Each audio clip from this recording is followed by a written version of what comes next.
Alright, so this is the bread we're about to bake. It spent 5 hours in the fridge and then I took it out and it spent about an hour on the counter. As you can see, it's well risen. It still springs back to the touch and it will continue to rise in the oven.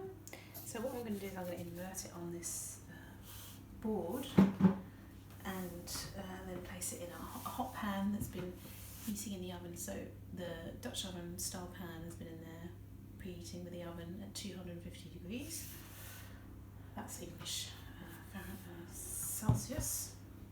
I'm going to sprinkle some semolina here on the bottom of this bread, so it doesn't stick to the board.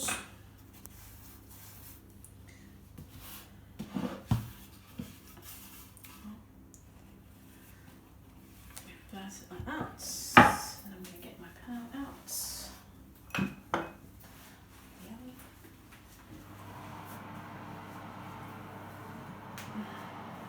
It's important this has a lid to get the full effect. So I'll take the lid off.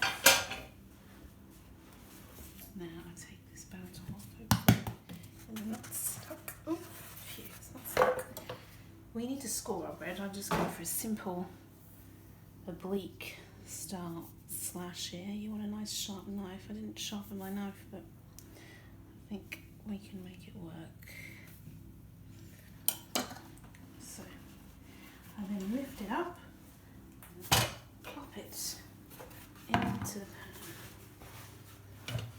Give it a bit of a shake to get to the middle.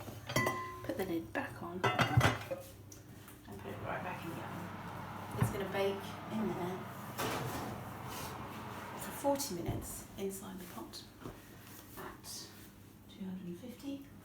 I may turn the heat down at about 1/2 past, but it can usually stay in there for about 40 minutes at 250. And then I'll take it out of the pot, put it back in the oven at a low temperature, like 200, to get the crust nice and dark and thick, because we like a good crust. So we'll see how that turns out.